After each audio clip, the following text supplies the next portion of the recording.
ఎవరు ఎవరికి తోడవుతారో, ఎప్పుడెందుకు విడిపోతారో,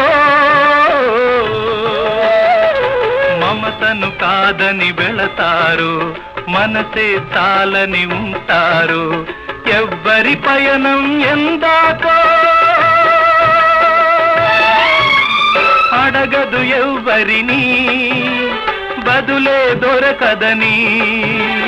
అడగదు ఎవ్వరిని, బదులే దొరకదని. కడుపు తీపికి రుజువేముంది, అంతకు మించిన నిజమేముంది. కాయే చెట్టుకు బరువైతే చెట్టును భూమి మోస్తుందా? ఇప్పుడు తప్పును తెలుసు